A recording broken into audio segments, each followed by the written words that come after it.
মুন্সিগঞ্জের সিরাজদিখান উপজেলার শেখরনগরে ইছামতি নদীর তীরে হিন্দু সম্প্রদায়ে কালী পূজা উদযাপন করা হচ্ছে। পূজা উপলক্ষে মেলায় লাখো মানুষের ঢল নেমেছে।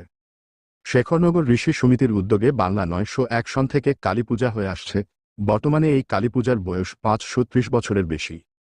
শেখরনগর কালী মন্দির মঙ্গলবার থেকে উৎসব শুরু হয়।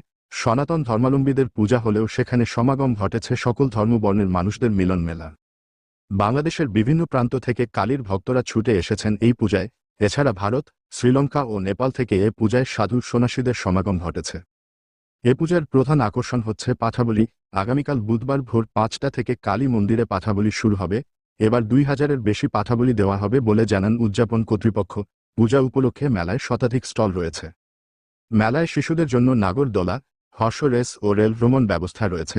বাঁশ ও কাঠের তৈরি নানা আসবাবপত্র, কুটির শিল্পের নানা পণ্য এবং মিষ্টির সঙ্গে কসমেটিক্স সামগ্রীতে সেজেছে মেলার স্টলগুলো।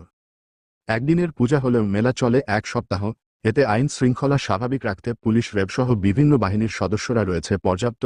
সিরাজদিখান থানার ভারপ্রাপ্ত কর্মকর্তা ওসি শাহেদ আল মামুন বলেন, কালী পূজার মেলাকে ঘিরে সার্বিক নিরাপত্তার জন্য 3 শতাধিক আইন শৃঙ্খলা বাহিনী মোতায়েন রয়েছে এবং বিভিন্ন পয়েন্টে সিসি ক্যামেরা স্থাপন করা হয়েছে। এ সময় বক্তব্য রাখেন মুন্সিগঞ্জ জেলা প্রশাসক ফাতেমাতুল জান্নাত।